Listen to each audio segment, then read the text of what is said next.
انا هكلمكم النهارده عن شخص يبدو كيوت جدا وممكن تفضل ندمان عليه طول حياتك، لكنه في الحقيقه مش كده وانت غلبان وفاهم غلط. انت اوقات كتير بيخش في حياتك الشخص ده واقع في حبك من النظره الاولى،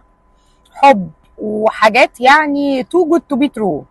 وتقول له لا والله انا مش مستعد دلوقتي، انا مش قادر، حاسس ان احنا داخلين في الموضوع قوي. يقول لك لا وانا معاك صابر، تتقل عليه صابر، تبقى مشغول عنه صابر، تقول له او تقول لا والله اصل الاكس بتاعتي او الاكس بتاعي كلمني، طب عادي مفيش مشكله، وهكذا لحد لما بعد فتره تيجي في مره تغلط غلطه قد كده، تقول لها ولا تقول لي مثلا انا معلش والله النهارده مشغوله مش هقدر انزل، وانت اتحسنت كتير قوي، يقوم يقلب عليك قلبه،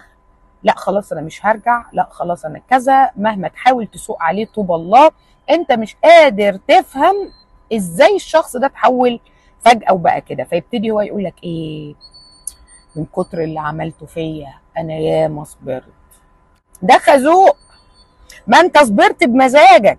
ما انا من البدايه بقول لك انا مش مستعد، من البدايه بقول لك انا شخص مش بتاع اهتمام، من البدايه بقول لك انا لسه ما اتحررتش من العلاقات السابقه وانت كنت موافق. دلوقتي لما انا اتعلقت بيك وبقيت كويس معاك،